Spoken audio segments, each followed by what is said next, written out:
I shall be telling this with a sigh. Somewhere ages and ages hence, two roads diverged in a wood, and I took the one less traveled by, and that has made all of the difference.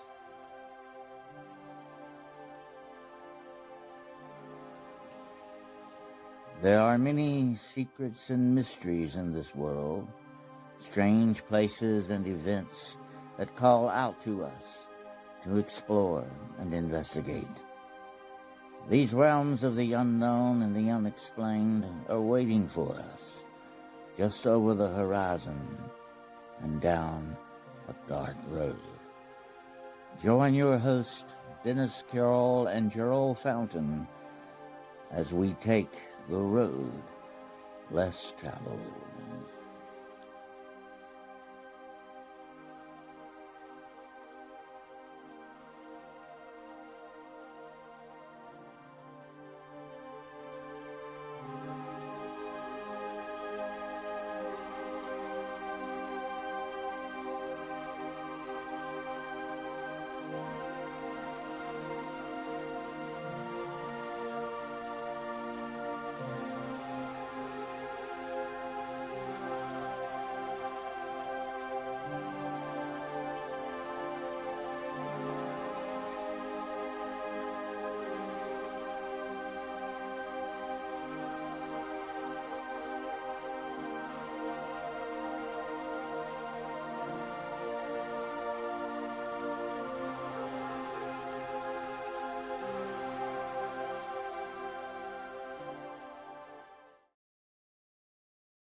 Hello out there in podcast land. Good evening, ladies and gentlemen. I am your humble host, Mr. Dennis Carroll, and this is another edition coming right at you of The Road Less Traveled. I love that introduction. Don't you guys like that introduction? Great job on that. And here's a fellow we can thank for it.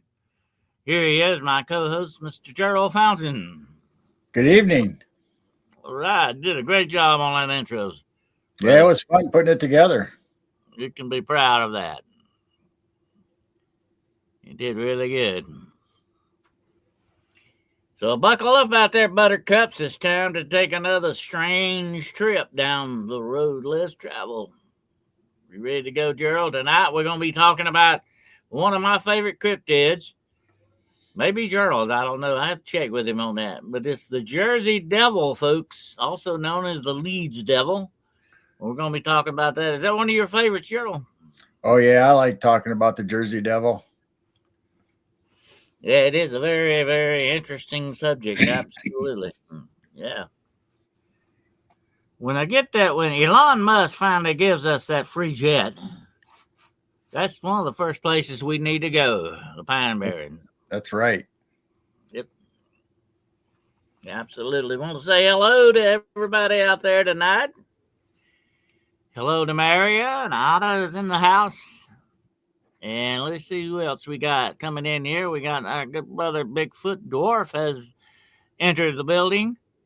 And Shiro, of course, hello. And Jason and Wizard Moon. Let's see who else we got.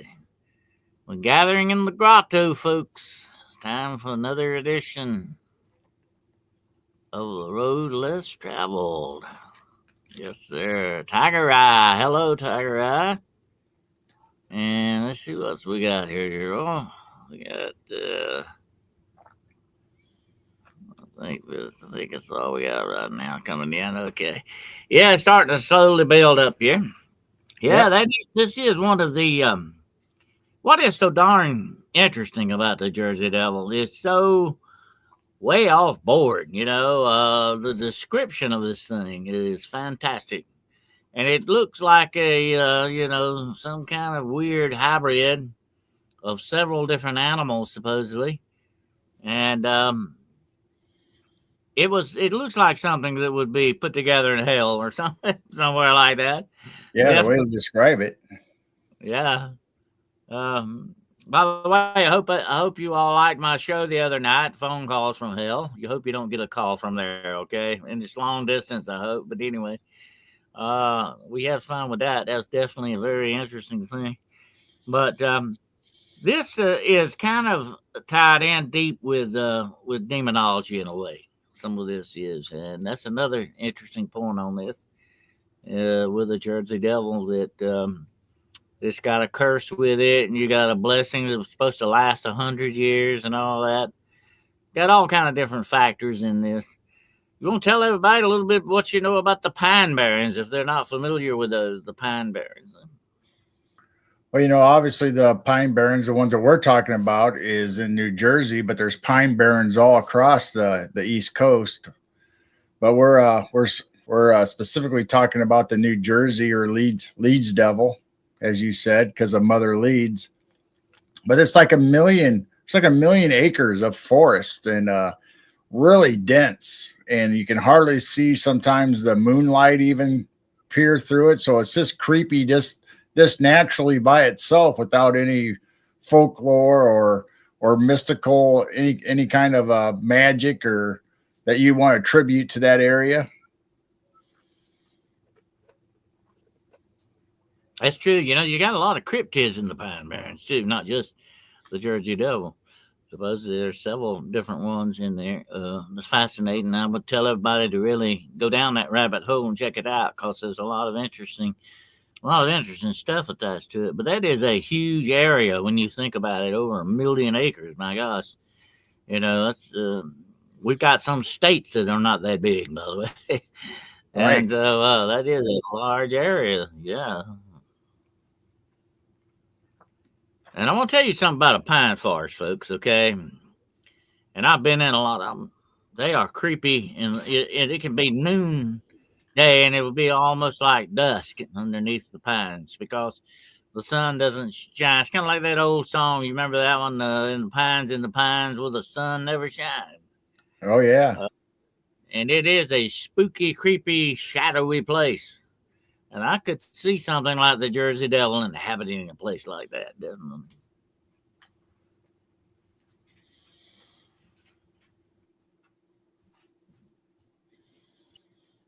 It would surprise me if you didn't. Absolutely. I mean, Okay, just the story itself about Mother Leeds, and I think we blinked out there for a minute, girl. Oh. Okay, go ahead. What did you say?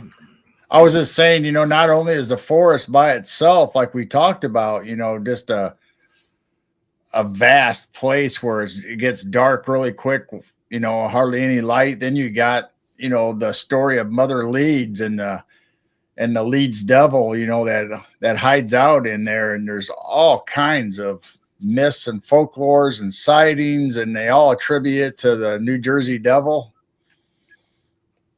Well, it's very much like, and we've talked a lot about it in the past, the Appalachians, it's got a strong connection with magic, black magic and stuff like that goes on there. And definitely a place like the Pine Barrens would also be very close to something like that as well. And these people were close to the land, though. They had a hard time and a hard existence in the Pine Barrens, and still do to a certain extent. There's still farmers out there and all that live in that area.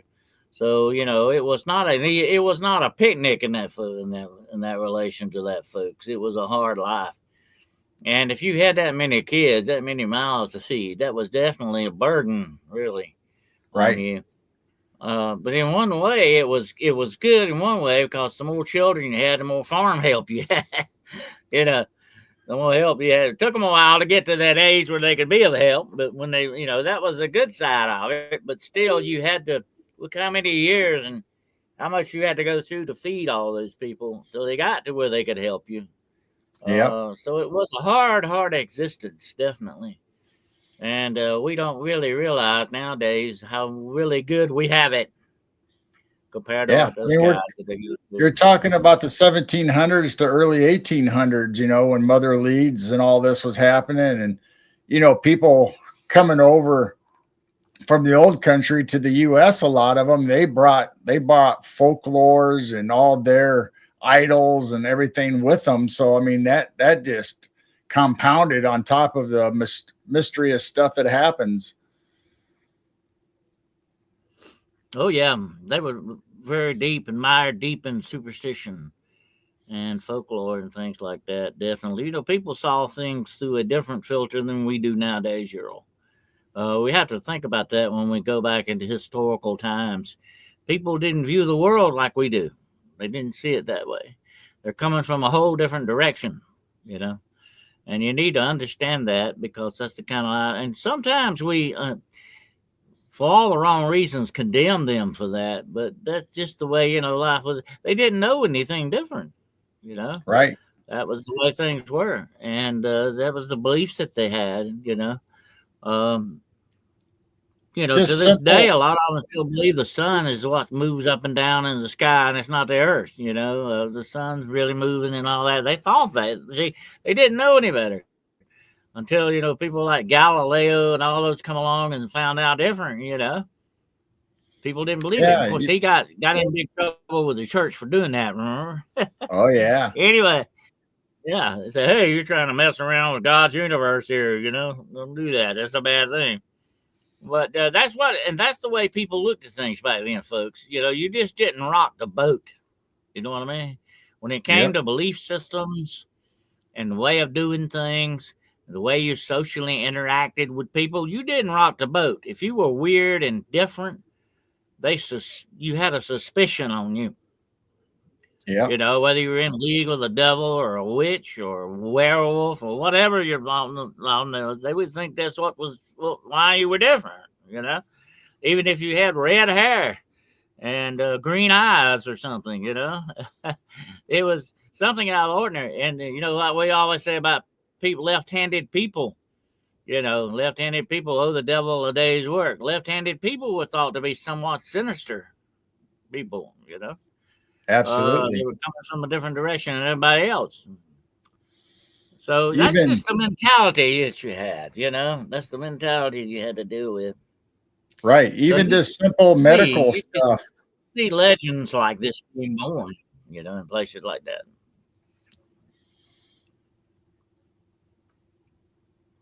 Go ahead. What were we going to say? I said, even this like normal medical stuff or health, that we take for granted, they thought it could be demons or a witch's curse, or, they even their cures, whether it was leeches or bloodletting or whatever, was a lot worse than what they were actually dealing with. And in Mother Leeds' case, there was no such thing as birth control, right? Right. There was no real birth control back then. You know what I mean? Right. And we're talking the Leeds devil was the 13th child. So the number 13th leads into superstition back in the day, too. And that's why she supposedly said, this 13th child, the devil can have it. She was just tired of having children, and she just gave up and said, the devil can have it. So there's supposed to be a lesson in there. Be careful what you say to the devil, okay? He may take you up on it. And I think that's where the legend began. They said that when she kind of gave the child up, the devil took it as his own, per se, and had his curse, his mark upon it.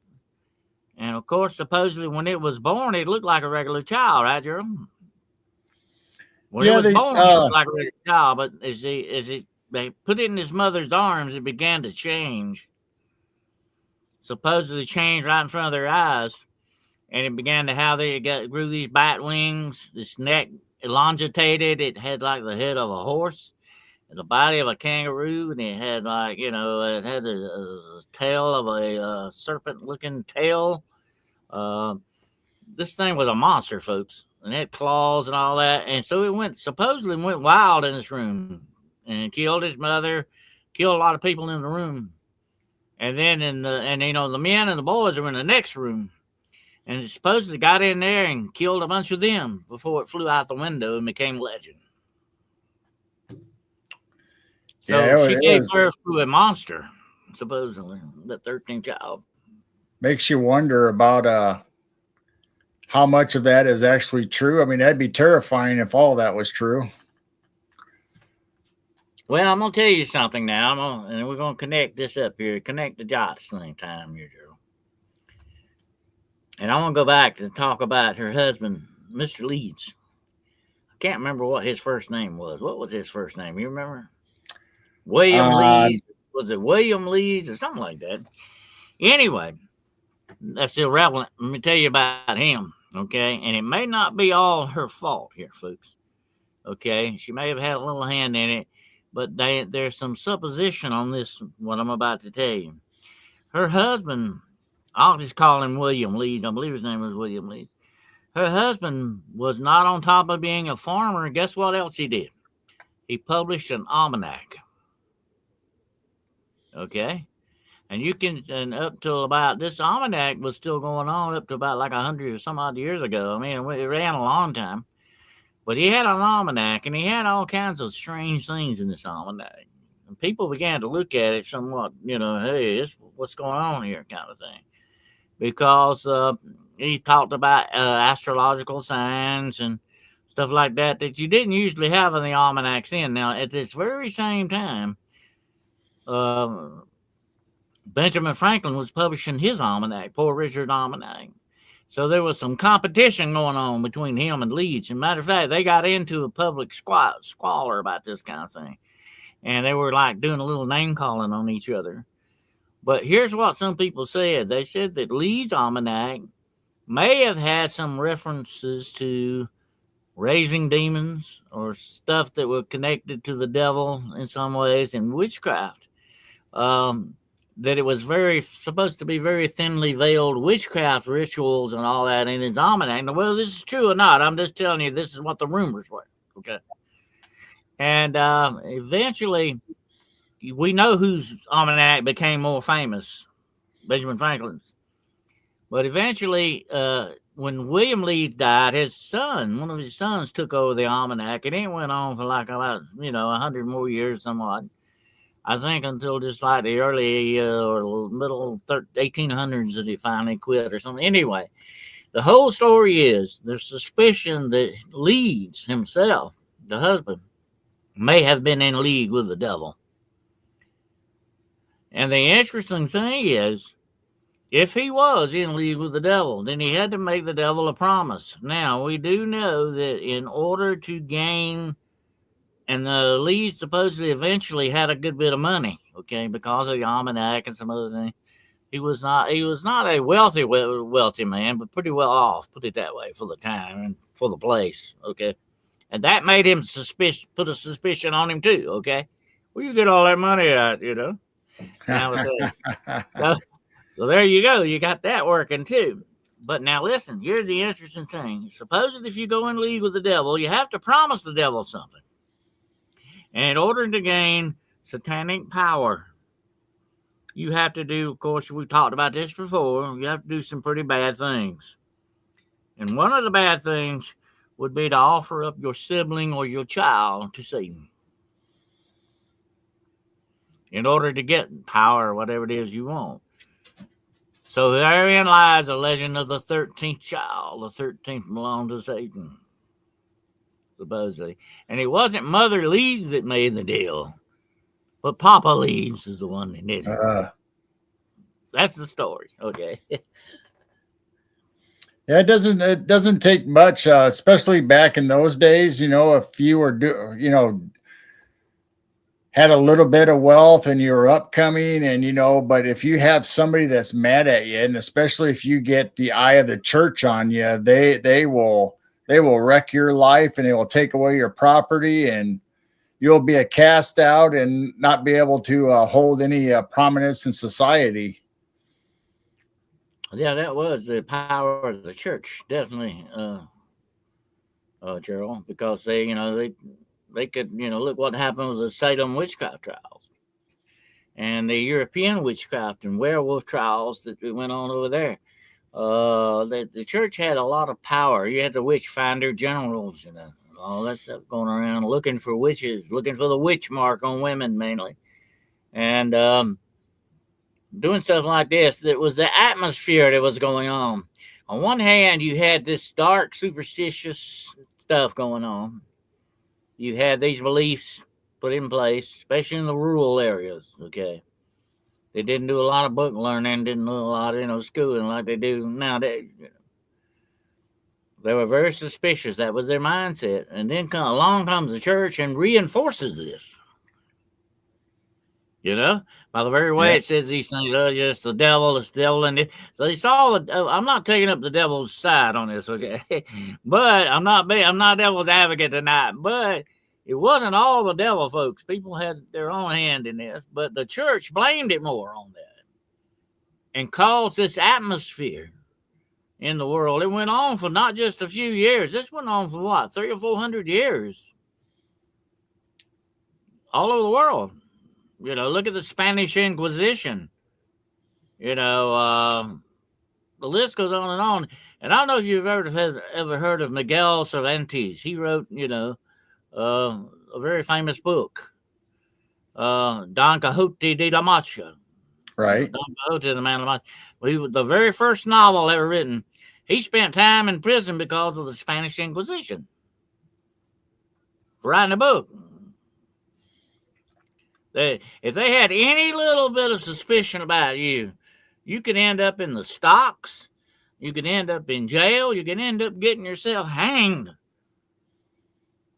very quickly, or pressed to death, or dunked and drowned, or burnt at the stake.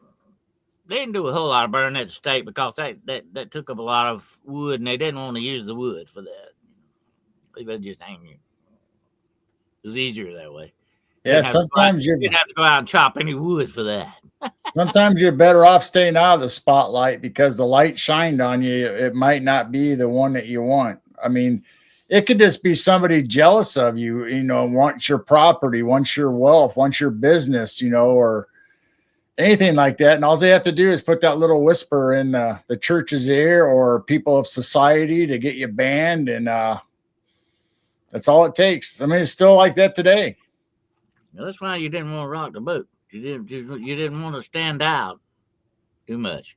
Stand out too much, you got what? People's attention for all the wrong reasons. That's the way it went. And so that pushed down a lot of ambitious people that might have helped the people a lot, especially like a lot of these root doctors and stuff. They were trying to help people with natural cures and all that. That kept them from doing the things they needed, from helping people, Right. So it was not good, but this was the kind of an atmosphere you had. Absolutely. So in case nobody has seen it before, there is my AI rendition of the Jersey Devil. Mm-hmm. Yeah, that's I like that. That's pretty close to the mark. What he's supposed to look like. Now that is very much like the old medieval demonic images. You know what I'm saying? Yep. Oh, it looks like Blazer gave 10 memberships. Thanks, Blazer.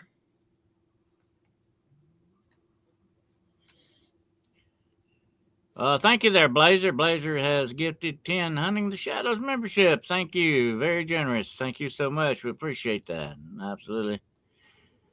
Yeah, Jessica's in the house here, and she's been accused of being a witch too. I've had people look at me differently too, because I've had certain things said about me as well. But that's just the way people.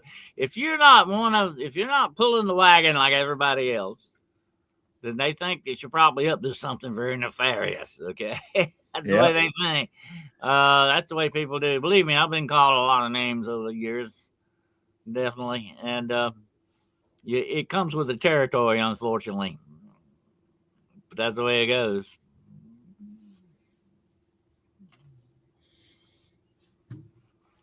Absolutely, but yeah, it's amazing. It's amazing, you get out of high school or school, and you think you're going to get rid of the cliques or the special groups, that whether it's the sports guys or the motorheads or whatever they are, but you get out in society and you find out it's just a whole different circle and a different group of people that you got to try to navigate through.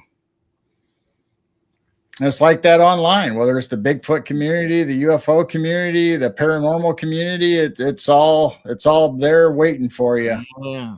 That's why I've often said about they're so segmented, there's no cooperation between the outlet, you know.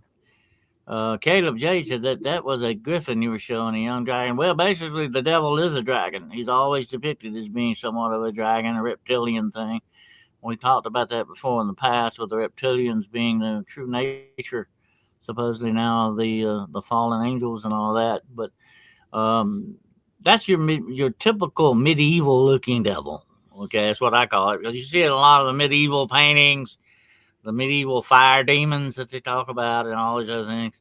I think if I'm not mistaken, Gerald, you might remember this. Isn't that in the Codex? A lot of these pictures that supposedly show demons and stuff like that are depicted in the Devil's Codex, I think. Yeah. Yep. Absolutely. But I mean, this one much like that one. Look very much like that. This one, I put in all the characteristics of the Jersey Devil. Mm-hmm. And that's what it gave me. So you can see that it has the horns, it has goat kind head. Of a horse or goat head, it has the hair on the chin, it has the hair of the animal, it has bat wings, it has the devil's tail, supposedly, like you call it. No. It has hooves, and then it also has claws. Cloven hooves. Yeah. So I don't think this is necessarily representative of a dragon, although it is similar, but this is actually bits and pieces of other. A little bit, maybe, it would look a little bit. It's the wings, I guess. They look kind of dragon-like, but they are bat wings, more or less. Like that. But I tell you what's interesting about that. When you talk the devil and goat, that does not stand for greatest of all time, folks. Okay. That goes back to the Bible. There was the sheep and the goats are looked upon as being sort of the lost people, okay? That's the lost. I don't know why the goats got stuck with that, but that's the way it goes. And the sheep was a part of the flock. So, and there again, that's what you're all now talking about here tonight. If you didn't fit in one category, you fell right in the other. Sometimes you're pushed in another category, regardless of where you wanted to be. Absolutely. But being in the wrong category could cost you your life. Absolutely. Well, so according to the legend, Papa Leeds is the one that caused all this, okay, supposedly. And it wasn't Mama Leeds, so we can't hang it on her, maybe. But she got blamed for it. She had the kid. But supposedly he is the one that made a deal with the devil, and this is what you get when you make deals with the devil, folks. Supposedly, you get a Leeds monster, you get the Leeds devil, and so when it supposedly did all this havoc in the house and flew out the window, men began to actively hunt this thing, supposedly, Roger. Yeah, I mean it attacked livestock. I think, is that right? Yeah, it's typical of all your monster movies, whether it's Frankenstein, where you see the village, the townspeople with pitchforks and fire going out. I mean, that's basically what it was in the early 1800s, 1700s. I mean, actually, I watched a movie the other day called The Barrens about this, and I was disappointed in the movie. By the way, I like monster movies because the devil does not show up till the very end of the movie. And he looks very much like that picture you put up there, girl. Looks very much like that. So, but it was kind of disappointing, because all along it looked like it was somebody doing this, or that maybe the man, the father, on the camping trip was possessed by this thing. Turns out there really was a Jersey devil. I won't spoil it for you, but that's what it's called, The Barrens. If you want to watch it, I didn't like it. It was kind of disappointing in that way, but I wanted to see more of the devil there. But anyway. Where it went. But you can check it out. I think it's on Prime. It's called The Barrens. But anyway, that's supposedly what happened according to the legend. It began to attack livestock, which is why they began to hunt it, supposedly. Now, a lot of people said, well, they could have been wolves in the Pine Barrens doing this. Could have been a mountain lion. Well, Wasn't necessarily the devil. we were talking about notoriety or people, getting put in groups or whatever. But if you have a livestock that dies, or whether it was a wolf that ate it or tore it apart, I mean, it brings it kind of lifts your stature up in the communities when you say, the Jersey Devil got my cow or my goat or. Well, that was, important stuff back then, You lose your livestock, you could lose your life. That was what you depended upon, if you had a farm, you had to take care of your chickens and your goats and your sheep and your cows and horses. That was your livelihood.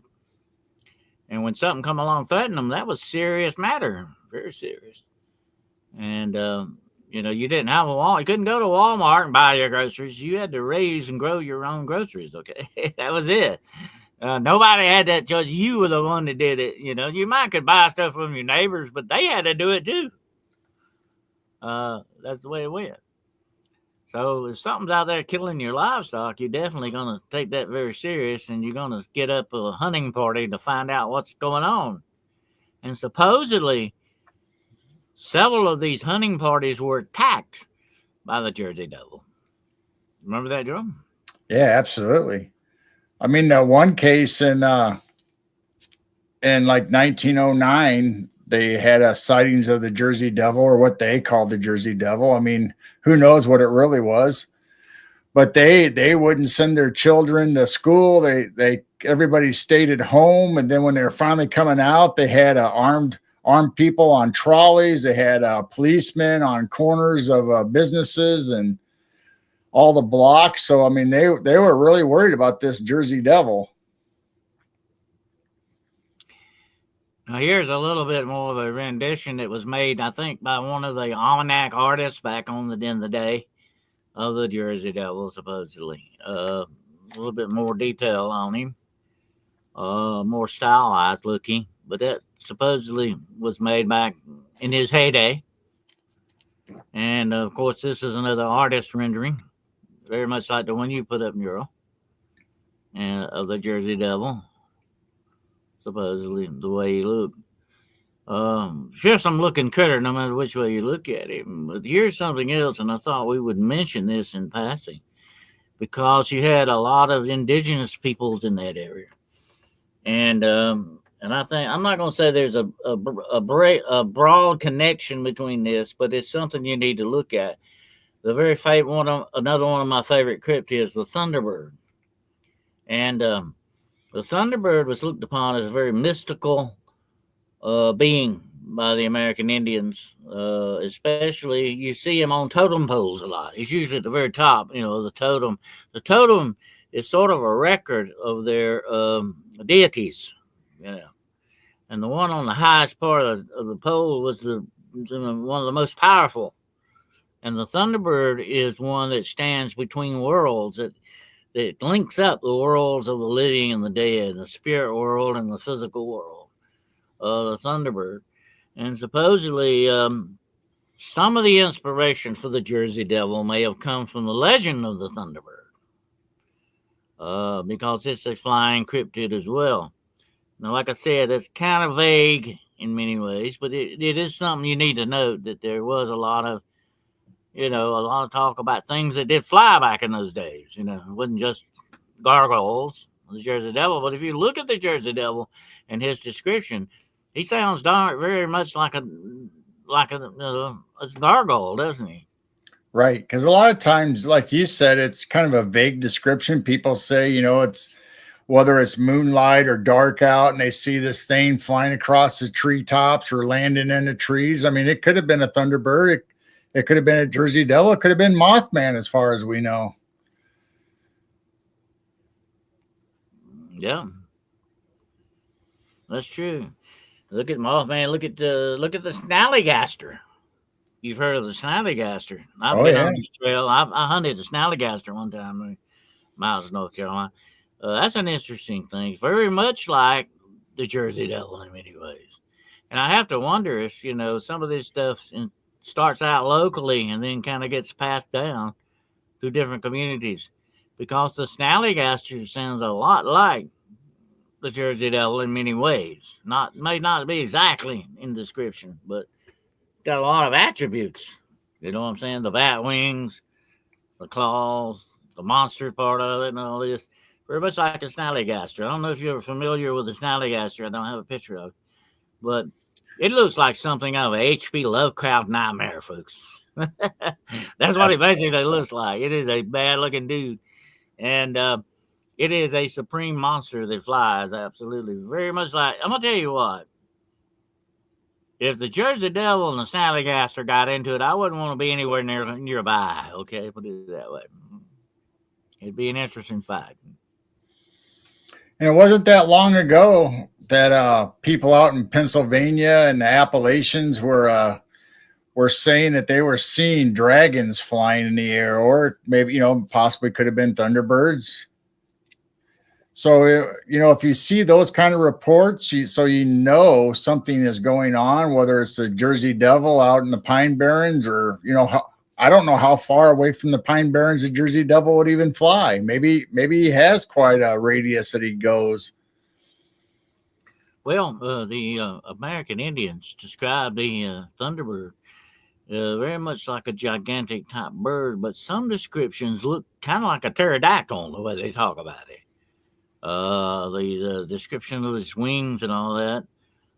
It goes from different tribes, different tribes have different ways of looking at it, but it's a fascinating fact because you could link up a Thunderbird in some ways to a dragon, the way it operates, the noise it's supposedly made, and also the Thunderbird is connected to fire as well as is the dragon.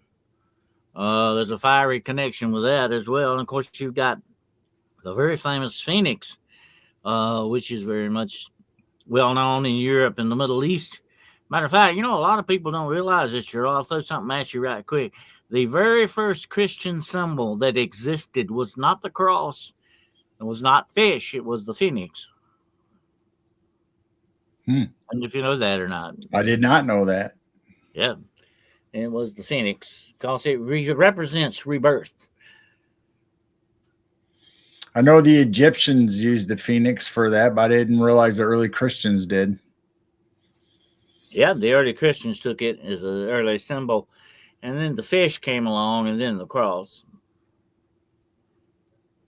But it's interesting. Yeah, it was found on the phoenix found in a lot of the tunnels underneath churches and stuff like that. It was put there when the Christians were persecuted by, different kingdoms or whatever.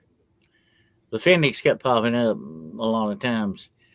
But it's not, of course, as well known a symbol as the fish and the cross, but it was supposedly the very first Christian symbol of all. But it's interesting to note that these cryptids that we're talking about that fly have a lot of similarities with each other. Look at dragons and all that, and very much like the dragon Jessica supposedly found out, I think in Alabama, the petrified dragon. You have a lot of tales and stories of dragons worldwide, and even the Cherokee Indians talk about a dragon. Right.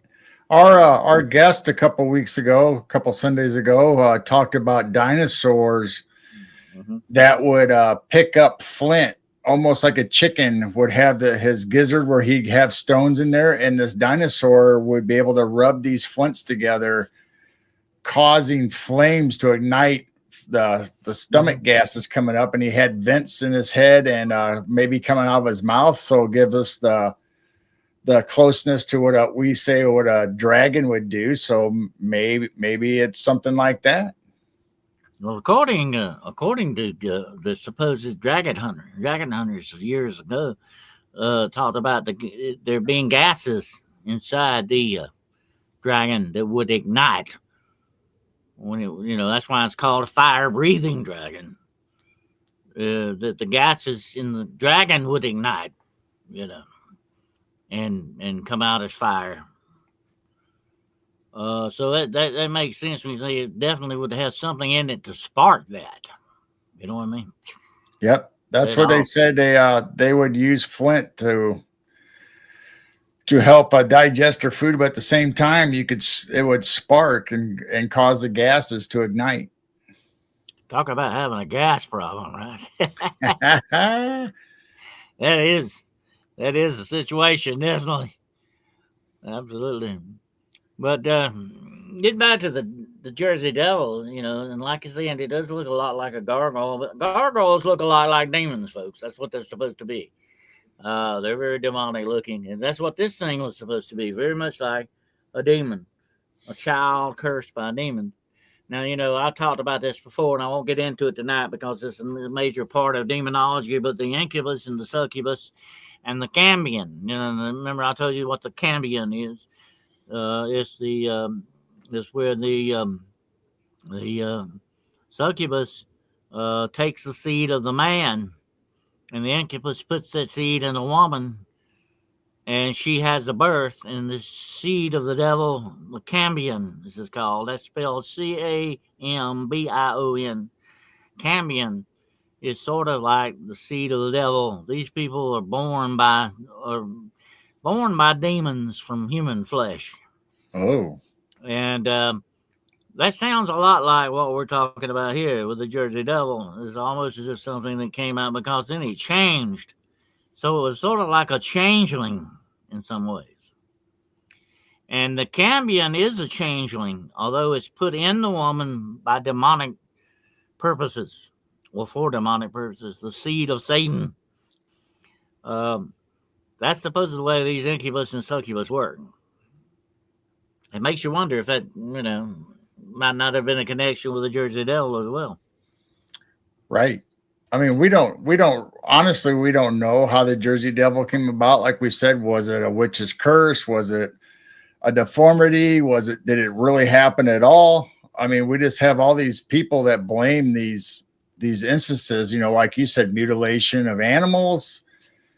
They blamed the Jersey Devil on all kinds of things that happened to you, regardless if it was natural, not natural, or just bad luck. A lot of times they attribute it to the Jersey Devil. That's true, definitely. But doing what it supposedly did when it was born, killing a lot of people in both rooms of the house with the men and the women that's your typical monster stuff there. That's typically what monsters do. If you're going to be a monster, you do monster stuff, right? So that goes to part of that's supposedly what happened. But then I think after they failed to kill this thing and eradicate it, they brought in a priest. Remember that, Joe? They brought in a priest, and he supposedly spiritually cleansed the barrens for 100 years. Why they put a date on this, I don't know. That's right. The story. But for 100 years, the barrens are supposed to be cleansed from this evil. And then it returned, supposedly. And people have been seeing it ever since it returned. Are you familiar with that part? No, I have not actually heard that. Well, that's an interesting thing. That now I do, having participated in a lot of spiritual cleansings, they do work, folks, definitely. And if you could banish a monster, you could definitely do it that way. But the one thing that makes me suspicious about this, though, why would you put 100-year date on it? If you're going to banish something and get rid of it, why not forever, right? But did they banish it just from the pine forest, or did they banish it from the earth, or did it just move on to another section for 100 years in the Appalachians or somewhere else? I think what we're looking at here, okay, folklore-wise, is maybe, reports and stories died down for a long time and they started back up again as they will, because a lot of these places, let's face it, they're making money on tourists with the Jersey Devil, okay? You can go buy your Jersey Devil t-shirt. You can buy different things when you go there. So they're making money on it, of course. But here's my point. What if it died down for a few years, like maybe a generation or two, and came back, then they would have to explain why I did that. So they said, oh, well, they banished it for 100 years and it came back. I think that's where they're getting a lot of that at. So it's sort of an excuse for what happened. But you got to remember something, just like the Mothman Festival, which I had been to. All these places, and you got, I think, a festival like that in Chicago. They got different places around. They make money off those folks. Absolutely. Okay. I mean, you go to yeah, almost anywhere that has a cryptid has some kind of festival or some kind of statue or a museum. I mean, almost everyone in every state, there's a museum or something dedicated to that. That's like, Point Pleasant. They definitely make a killing every year off that Mothman Festival. Absolutely. I mean, I was there. There were thousands of people there. And so that's a big boon for an area like that. And it's just a small town, too, folks. It's not no big town. So really, they depend upon that. That's part of their economy every year to have that Mothman Festival. So you can see why the cryptids are embraced by the communities. Right. But, you have conferences and stuff like that. They make money for the community. There's nothing wrong with that. But I'm just saying you got to remember that's part of that. So they're not going to let it die down. They're not going to get rid of the Jersey Devil. He's making some money for them and making them sort of giving them notoriety. So it's a good thing in a way for them. Definitely. But a lot of that's just like there's a lot of money made on the banks of the Loch Ness thanks to Nessie. A lot of tourist stuff sold and everything. Well, it just shows you the different time periods where the 1700s, early 1800s, they were afraid and put the dark side to the stories, whether it was a curse or the devil or whatever. And now today, people kind of embrace that culture. And like you said, communities make money on it, but it's also people are more open and more interested in the paranormal and the strange and the woo.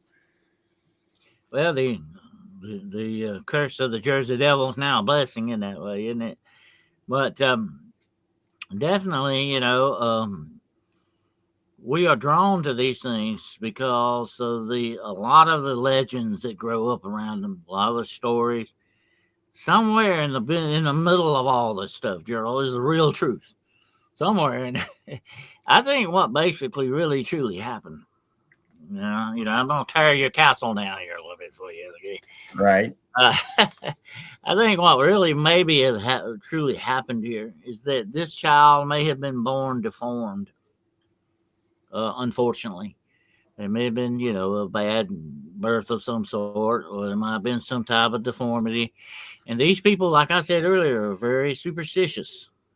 Okay. And they had, and when you look at, when you deal with superstition is always trying to explain something, whether it's true or not. It's seeking an explanation. And many times that explanation is supernatural, folks. Right. Otherworldly thing. And the reason that is because that these people understand it's out of your power to do anything about it. Therefore, it becomes supernatural in that way. If you can't do anything about it, it must be something else out there doing it. See what I'm saying? Right. I mean, it could have been. These people looked at this stuff. Yeah, definitely. So this is probably could have been some type of deformity. The poor baby was born deformed. And it probably died or whatever the situation was. They took it out of the room and didn't want the mother. So whatever the situation, legends began like this. Stories began like this. That's why my hat says the Legend Tracker Society, folks. Okay. Legends began this way. But all legends have a basis in fact and truth. And I think that may be what you're looking at here. Something that was out of the ordinary, something that wasn't normal, and it got a big patina of legend built around it. What do you think, Joe? Yeah, I mean, I was just going to add to your theory about maybe it was a deformity. I mean, it wasn't uncommon, for babies to be born with webbed feet. So maybe they thought it had hooves. Maybe it had a tail or an extra long tailbone. So maybe they thought it was the tail of a devil. So then the community, how the communities work, they start adding stories onto it, as far as wings, and maybe it was albino. Maybe it had red eyes or pink eyes, or they thought it was devil. Yeah. And of course, when babies are born, their eyes are kind of red anyway. They're kind of discolored a little. I'm not talking about the eyes are set up at the outside of the eye. It would look bad. If you didn't know what you were looking at, sometimes you could mistake something. And these people may have done that. And here's another thing you're going to look at. Sometimes twins are born. Both of them may be stillborn, but one may look normal, the other one may not. Right. And that's another thing it could have, came about in that way too. But as for the we cannot find any records actually. And like I say, records were not kept that well, folks. Okay, when you go back, when you get past 1800s, things get real murky. Okay, I don't care where you're at. Records were very hard. Most people couldn't write anyway, and if they did write, they couldn't spell. Okay, they couldn't spell or anything. I run into this problem many times, and so a lot of records were kind of, if you got to take them with a big box of salt. But it's not like today. There's been any true historical account of a lot of people dying in a house back then, like this supposedly happened. But like I said, you didn't have a coroner that much. You didn't have stuff you have in place today, So you're not going to have a lot of records on that. There you go. Yep, it's not like today, where we have modern medicine, we have internet and a way of collecting records and courthouses. You were lucky if they did take records, if there was any detail in it at all. And if you're lucky that the courthouse or wherever it was stored didn't get burned down, and if you had a local doctor or say a grandma witch or an elder that practiced medicine, those records don't get stored and passed on. When that family dies out or that person dies, those records just get tossed away or forgotten. There's one whole census, folks, in the United States, and I think it's the 1890 census that got destroyed in a fire, and we can't even read it. And a whole census wiped out. Okay, but we can't go back and look at it for historical records anymore. Let's see. Wait a minute, I got a question here.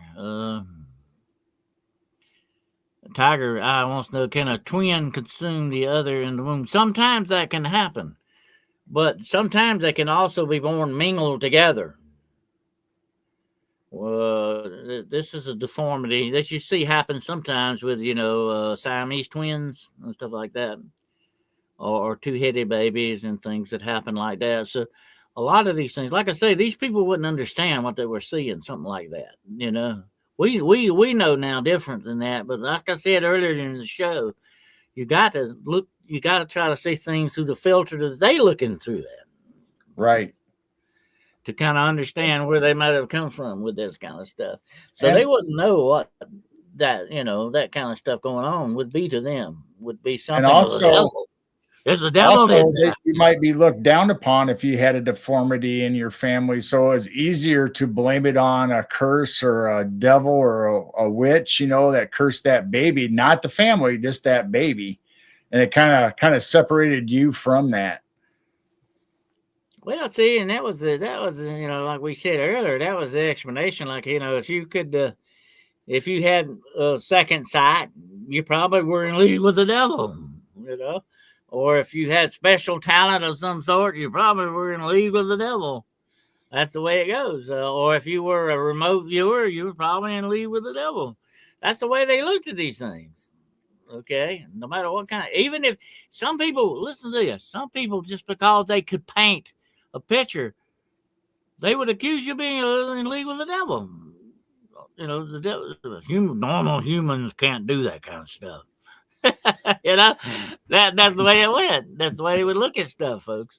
So anything out of the ordinary that they could not explain, had a good, simple explanation. Blame it on the devil. Yep. That's the way it goes. But you know what? You look back, we can kind of be arrogant about these things. You don't say, we're smarter than that. I don't think we are. We're just looking at things from a different perspective. I have a show called Paranormal Perspective, by the way. You have to look at things from different perspectives sometimes. And we don't know. Mm-hmm. Maybe it was a cryptid. Maybe it was a Jersey devil. I mean, we weren't there. We don't know. I mean, we say we see Bigfoot, Dogman, Mothman. So why couldn't a Jersey devil be a real thing? Absolutely. But you know, there does exist the possibility.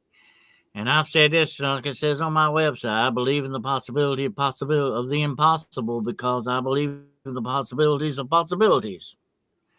That's a mouthful, but that's what it is. And that's what it means. Anything's possible. The short way around it, okay? Anything is possible. And it's possibility. Some type of cryptid could have been born out of this. We don't know. Nobody was there today that can tell us. You know, we don't have an eyewitness, and we don't have very, very little supposed eyewitness account of this thing. Okay, very little. Most of it is just, you know, so and so told so and so told so and so, right? Mother's cousin. Okay, something like that. You don't have a whole lot. You know, as an investigative researcher, and Gerald knows this too. You need to go to the horse's mouth on this. You need to go to the source. Any good reporter, supposedly a real reporter, will tell you got to go to the source. I can't say Gerald said he heard something and then report that as the news. Because Gerald could be wrong and he's not the source. Yep. You know what I'm saying here? So whenever you look at things, including paranormal stuff, you got to go to the source, as close to the source as you possibly can get. But unfortunately, when you investigate historical stuff, most of your sources have done up and died on you. That's the way it goes.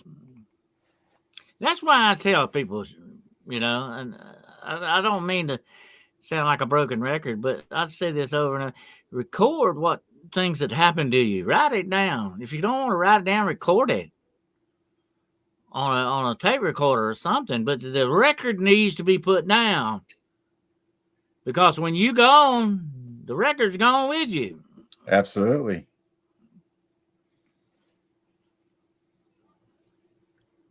And you know, some of the best books, I don't know about you, Gerald, you might agree with me on this tonight. Some of the best books I ever read were people's diaries from years and years, like centuries ago. They give you an insight into what life was like. Without these very valuable insights, we wouldn't know. You know? And that's what's so important about writing stuff down. I don't care what it is, whatever mundane stuff, it needs to be wrote down. A record needs to be kept. Right. You know, along that lines, you know, we've have diaries of the soldiers in the Civil War or historical documents. And right now, the archives are looking for people that can read cursive because kids these days can't read cursive. So they need somebody to decipher these handwritings in cursive. Yeah, it's like a code, isn't it? Yeah, they will actually have you, if you want to volunteer, they'll send you the documents online, and you can write down what you're reading in cursive. Well, you know, I have read my great grandfather's letters he sent home from the Civil War. Thank goodness the man could write. You know what I mean? And it was hard enough to read it from back then because of it's pre-Victorian actually. The way they wrote stuff was kind of flowery, anyway. But it's kind of hard to read. But thank goodness it could still be read. You know what I mean? Yep. But like I said earlier, a lot of people could not read and write. That was just, you know, I think the statistic was out of 10 people, only about 3 of them could read and write. Think about that a minute, folks. That ain't good. I'm not so sure it's any better today. Probably not in some ways because of the very social media type stuff that we live in today, Gerald. They're even beginning to corrupt the language that we have. The language is becoming so corrupt. It will soon one day be unrecognizable to older people what they're talking about. And it's become a language of shortened stuff, shortened words and phrases and all that. It's weird, but it is really, and a lot of scholars will tell you this. It is a sign of the fall and decline of the human race. Language was the one thing that set us apart from what? The animals. And we're losing that. You know? Yep, absolutely.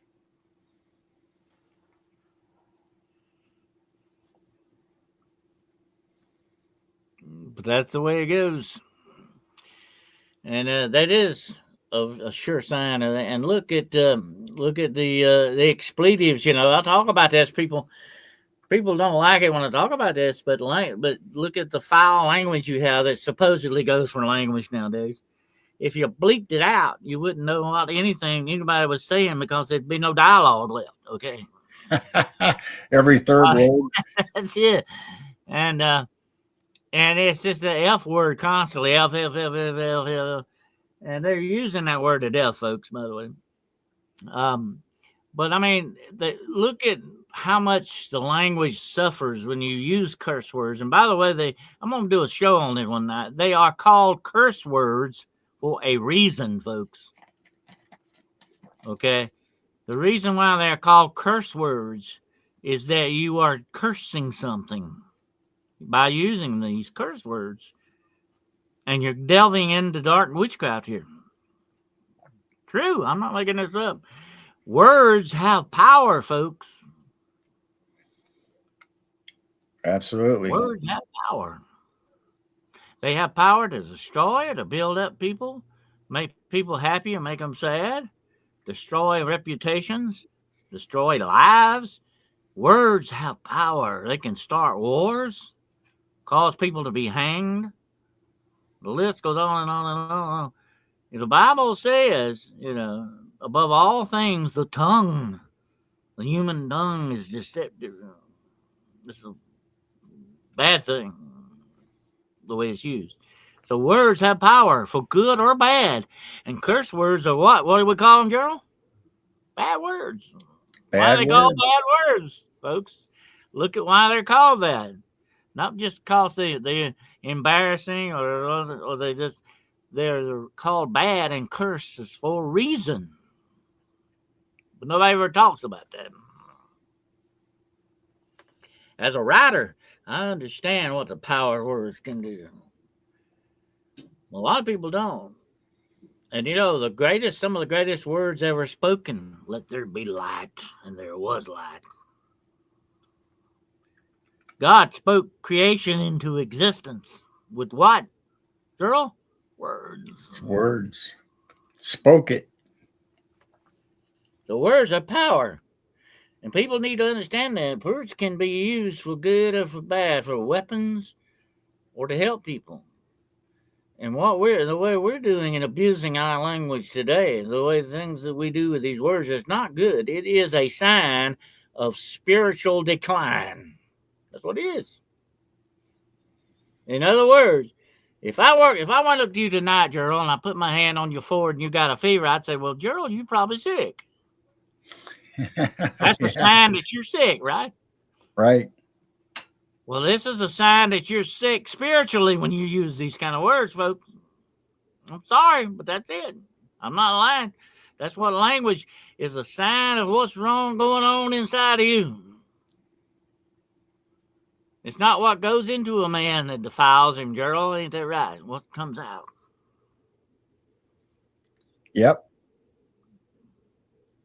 But anyway, that's enough about words. Anyway, we'll have to do a show on that one night. The fall and decline of the human language. Yep. And that brings us right back to Mother Leeds. If she truly did curse her 13th child, did she bring it on? Not only did the father, make a pact with the devil or whatever he did, but did she also curse her child by speaking the words? Well, a lot of witchcraft, a lot of satanic stuff is done with what? Rituals, and rituals are what, Gerald? Words. Spoken incantations. And They chants. invoke something. What? They invoke demonic power. And that's what she would have done with a curse. Devil, take this child. That was a curse on that child, supposedly. That's a possibility. Knowing the power of words, the power of rituals and stuff like that. And we've talked about that before, about warning people about things that you watch and things you listen to and see, songs you hear and all that can be disguised as what? Rituals. Rituals in disguise.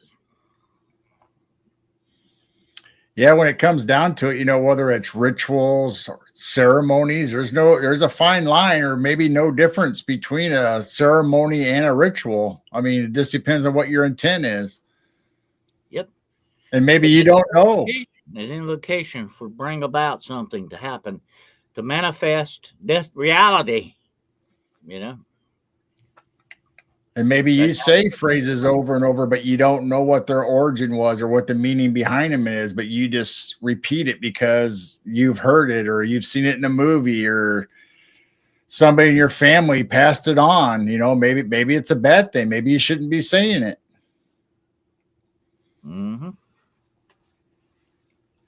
Oh, yeah. Yeah.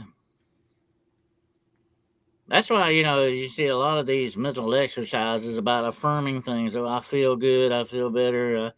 I feel this. You affirm things in your mind. You can, what's that? I know you've heard of this, Gerald. You can go to bed every night with the headphones on, listening to something. You will learn it in your sleep. Yeah, subliminal. Mm-hmm. That happens.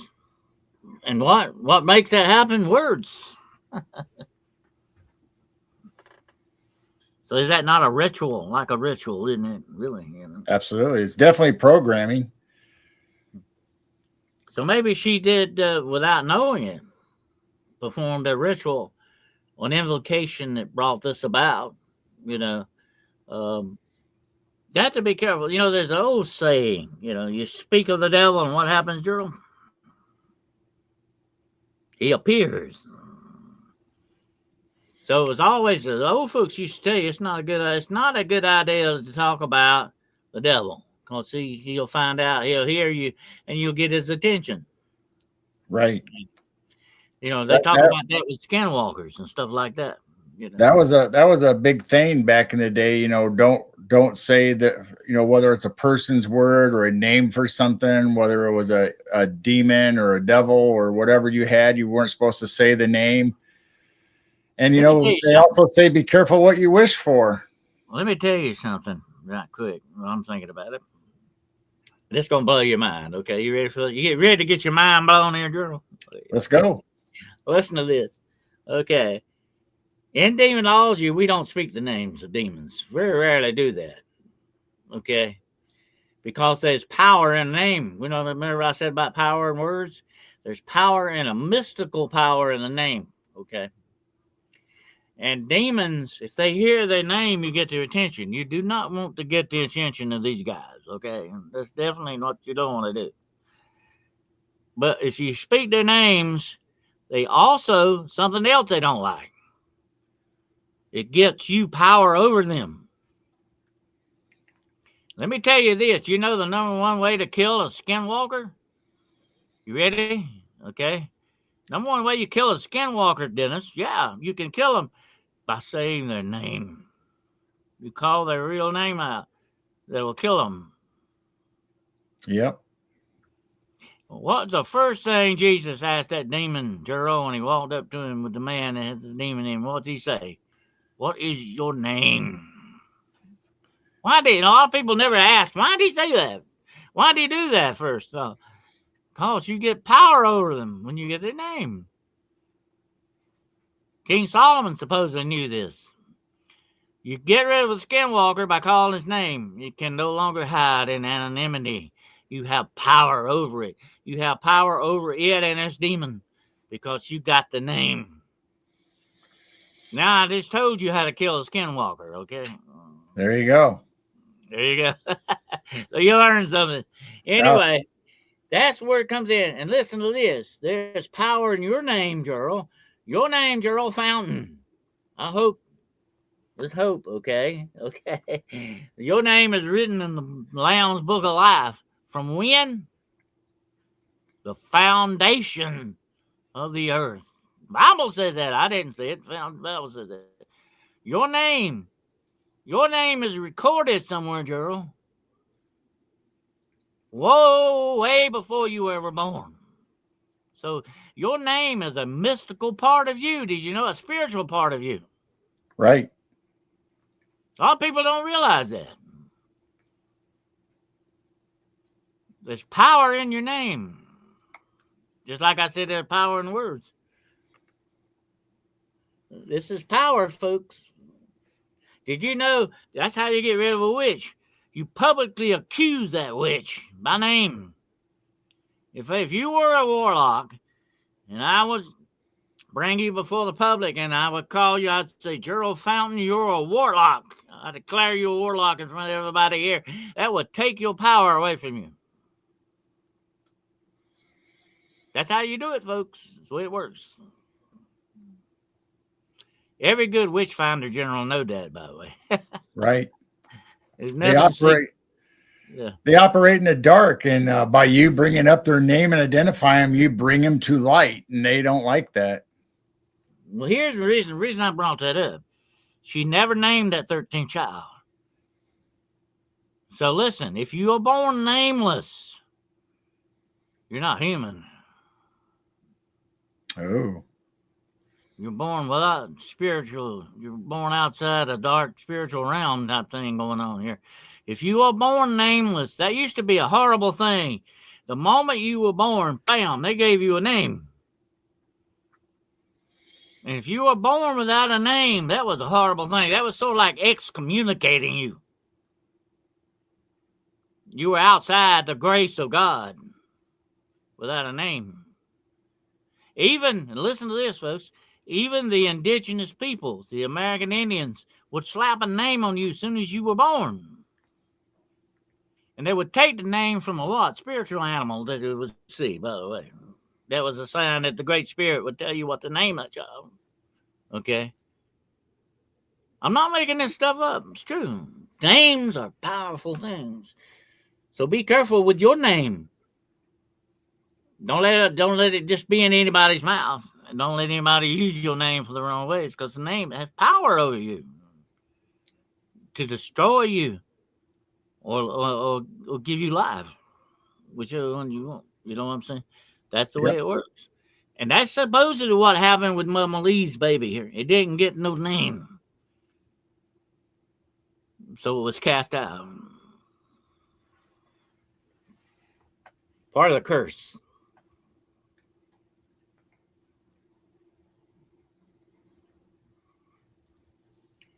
Did I blow your mind, Drew? Yeah, that's something great to bring up. That's just an expression. I'm not going to blow anybody's mind. It's real messy when that happens anyway. It's hard to get that brain back in. But anyway, that is the interesting part of it. The curse is if you are born nameless, you are cursed. So that's why it's a ritual. You know, I know you know that you've had kids. You always name your child before they're what? Born. Right. Usually. Yep.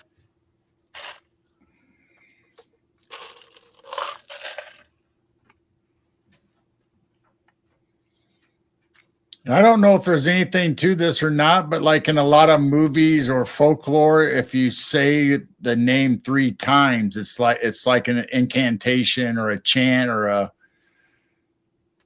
I don't know what kind of power there is, whether it's evil or good. A lot of times in the movies, it's always evil if you awaken them and by saying their name 3 times. Yeah.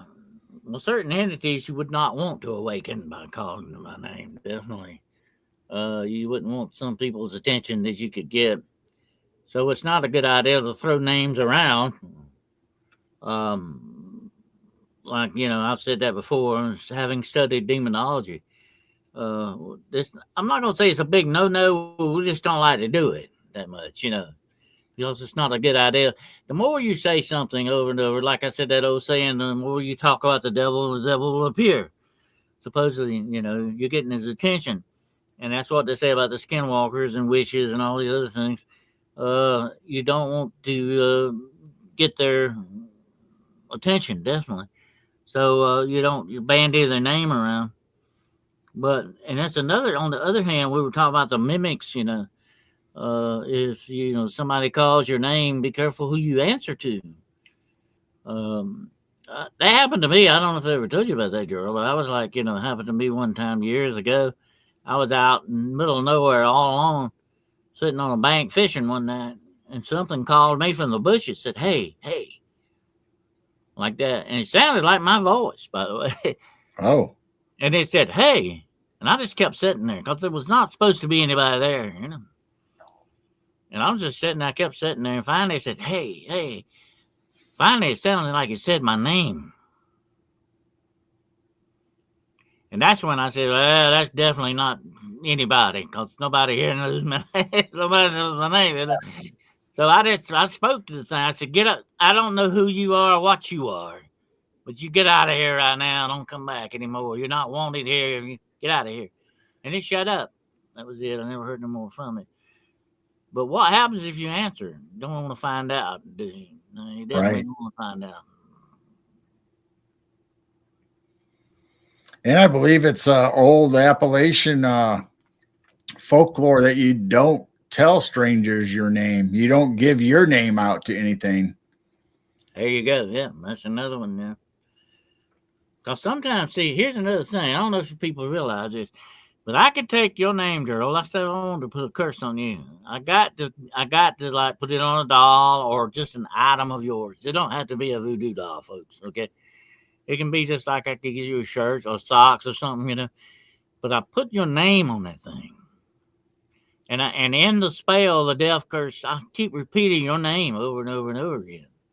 It's putting that on you. See what I'm saying? Right. That's the power that puts it on you, kind of a thing. And that's where the name comes in. It's why a lot of the old folks said it was not a good idea to just give your name out to anybody. And another thing, like I told you what happened to me that time, it's not a good idea to walk up and shake hands with anybody. Right off the bat.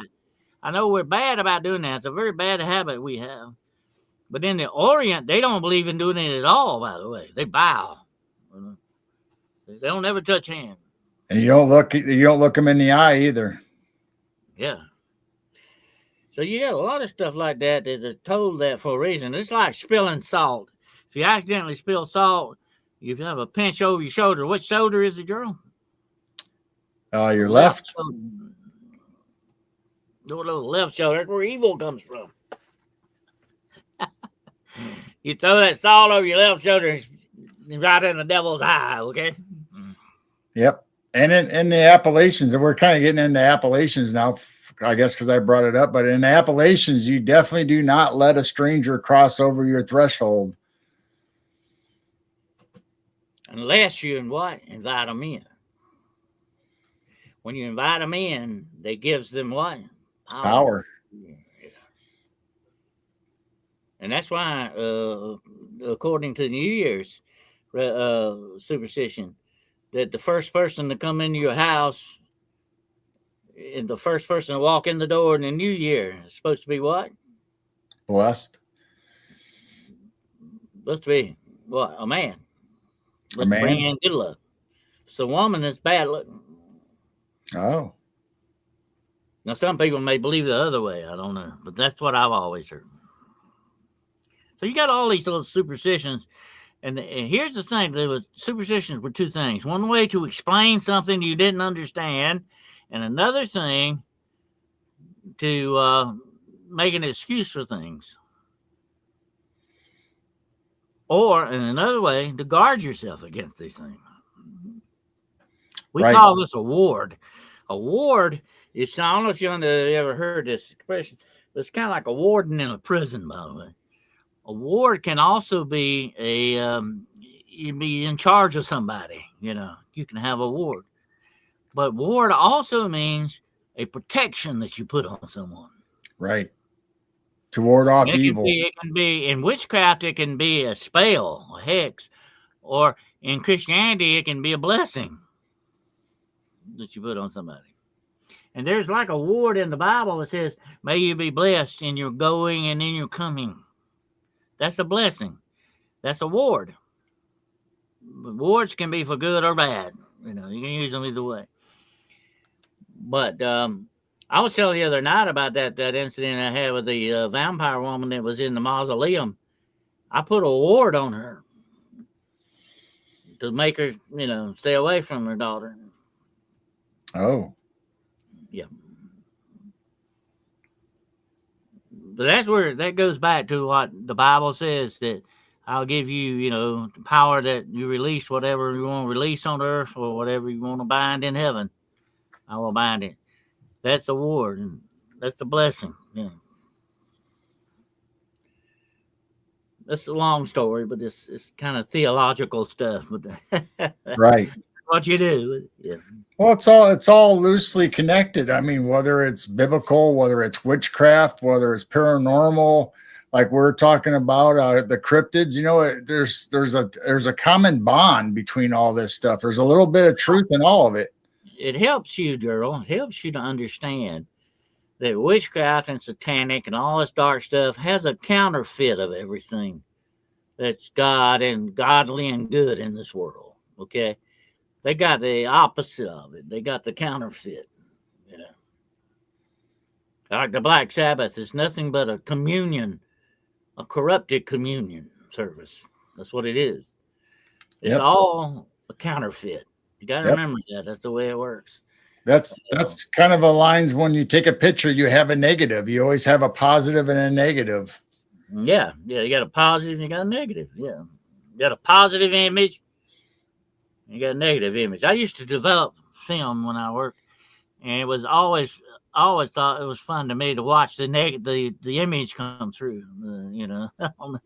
On there, it was always fun to watch it. And say, hey, I took a picture, man. This is neat. Oh yeah, don't believe me. So it was fun to do. As a matter of fact, I still got the timer over there on my desk that we used to use, a big timer. It was time to take the negative out. But anyway, yeah, that's just the way the whole universe. That is a universal rule. For every opposite, there is another there's an opposite to it. Every positive, there is a negative force at work. You guys ever play with magnets, know all about that. Yep, light and dark. Mm-hmm.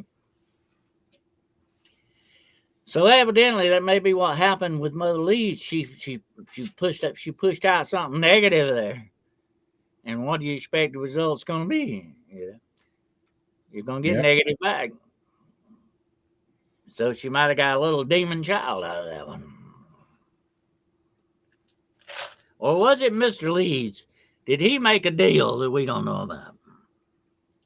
Maybe both. Maybe they were double cursed. Yep, could be. Maybe they was both in league together. You never know. But anyway, I'd still like to find that son of a gun if he's out there. That would be an interesting thing to see, definitely. Yep. But I'll tell you one thing. Next time you're out in the Pine Barrens, keep your eyes on the trail and keep one eye on the trees. It might be down from above, right? That's right. But anyway, it's been a good show. Any closing thoughts on the Jersey Devil there, brother? I have nothing other than what we've talked about. And, like we always say, keep looking up, keep your faith where it belongs and walk the straight and narrow. Yeah, that's a good idea. But it don't hurt to keep looking up, too, just in case. Bad things can come from above sometimes if we're not careful. I always remember about jaguars and stuff. They were good jumping down on trees from you too. Yep. So it's always good to keep an eye on that as well. But anyway, it is fascinating. One of the most fascinating of the older cryptids is the Jersey Devil. Fascinating. No matter where he comes, no matter what his true origin is, we always talk about this, Gerald. As investigative researchers, it's always good for us to go back not only to the source, but the origin of things to try to see how, maybe there's an explanation for how they began and all that. So that's a very intricate and very important part of research. Absolutely. Especially when it comes to historical stuff. Right. But, it is a fascinating endeavor. You want to tell everybody what you got cooking this week? You got coming up this week? Yeah, we have the Night Owl Lounge coming up Wednesday, and that'll be 10 p.m. Central, or we just hang out in the chat, and sometimes we have a subject, sometimes we don't, just whatever comes up, we start talking about. And Friday, Saturday, once again, will be our movie night on Rumble, and we got some good ones. Might be a Vincent Price movie this week. I don't know. I'm kind of leaning that way, at least for one of the nights. And then Sunday, I believe we have Jesus Payon from Breaking Bad. If anybody's ever seen the series Breaking Bad, we have Jesus coming back, and we're going to be discussing some maybe some unusual and off the wall topics this weekend. Oh, yeah, sounds interesting. Definitely. And you, of course, you got your Rumble channel with the movies, right? Yep. Friday and Saturday. What movies you got planned this time, Or no, like I said, I think I might show a Vincent Price movie on one of the nights, but I haven't picked one for the other night yet. Well, one of my favorite Vincent Price movies, The Bat. Remember The Bat? Yeah, I've watched The Bat. Actually, I've watched all the Vincent Price movies. I like him anyway. Oh, yeah. He was the master of the macabre. Yeah. He was good. I always wanted. I've talked to his daughter one time with an email. She was real nice. Victoria Price. She goes around the world talking about her dad, going to film festivals and all that. Wow. He's keeping his memory alive, definitely. But yeah, Vincent Price was the best. He was good. Absolutely. Well, anyway, this Wednesday night, we're going to be talking about, I have my very special guest, Miss Jessica Jones, the Cryptid Huntress, on hunting the shadows. And we're going to be looking at psychic warfare, the future wars being fought now.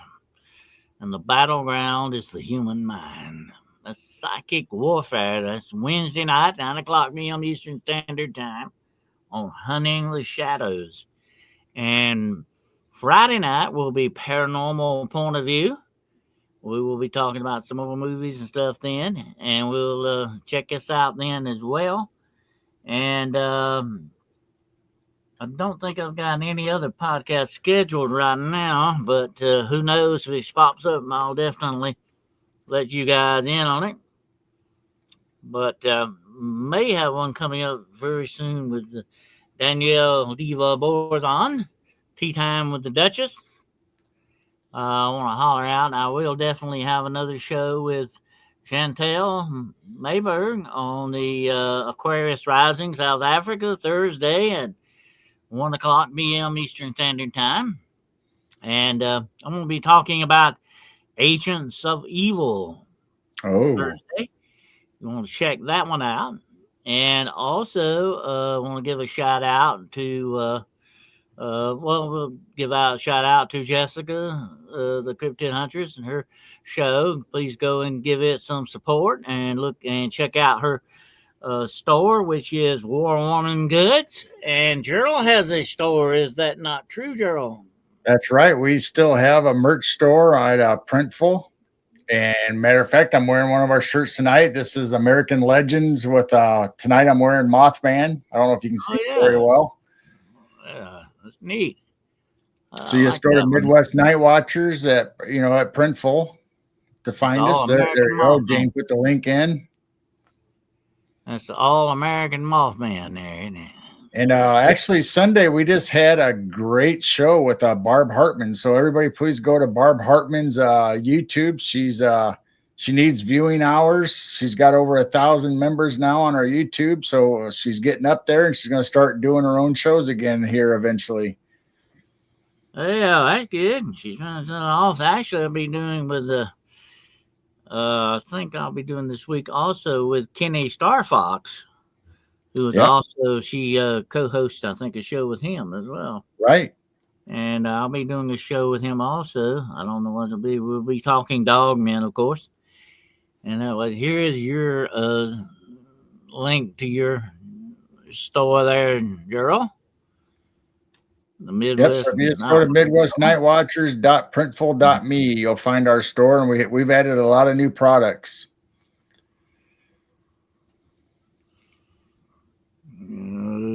Okay, and Blazer just put up Barb's No Drama Bigfoot. And this is Barb's, I believe. Link. Yep. Yeah.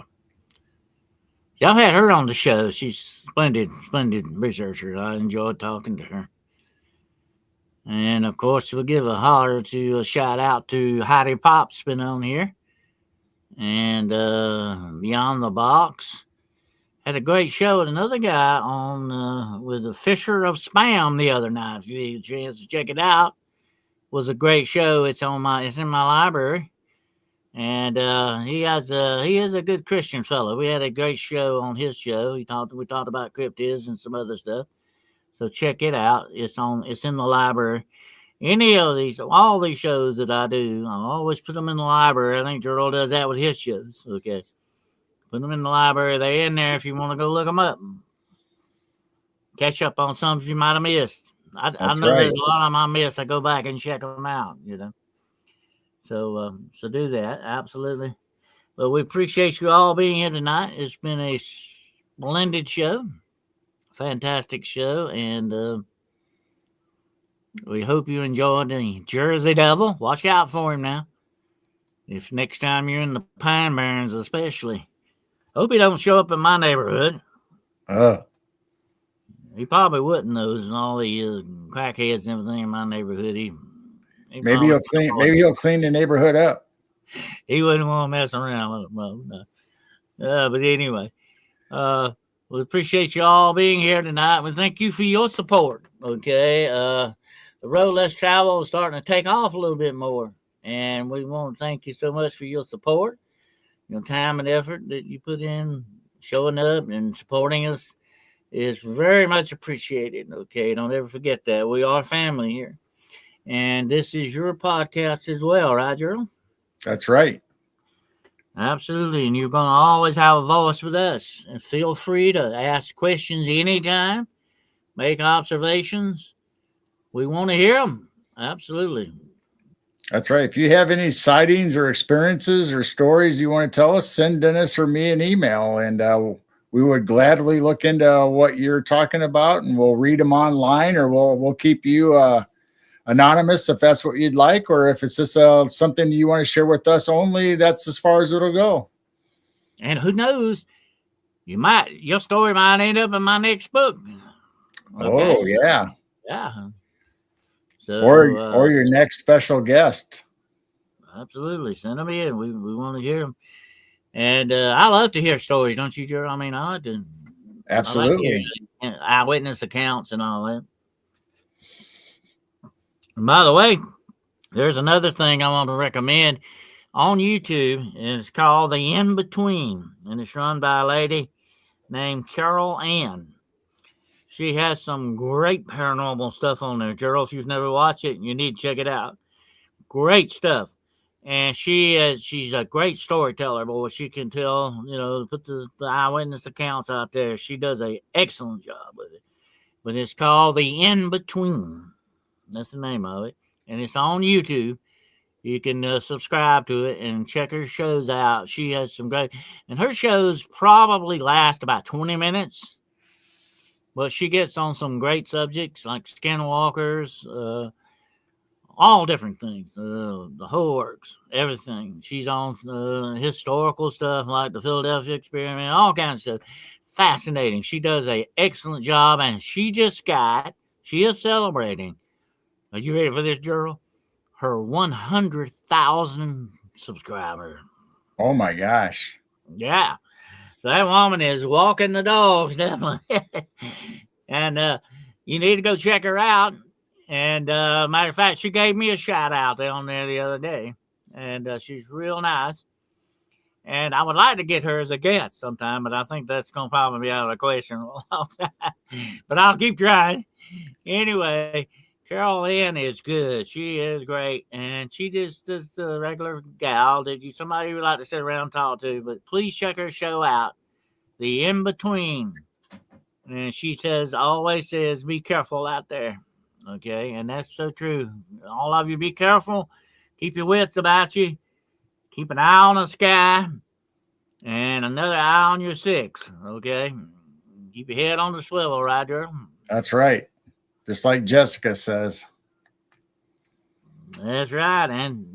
And take care of yourselves till we get back together again. I will see you Wednesday night with Jessica on Hunting the Shadows, okay? And we're going to talk about psychic warfare, so be ready for that. And until we get back together again, take care of yourselves. Hope you have a fantastic week ahead. And don't work too hard. Take it easy. Tell them I said you could do that. And whatever that's worth, okay? And take care of yourself till we get back together again, and we will do so, Lord willing, as the creeks don't rise, all right? So until then, take care and Godspeed, and bon chance to you, bon ami. Good night, everybody. Ciao.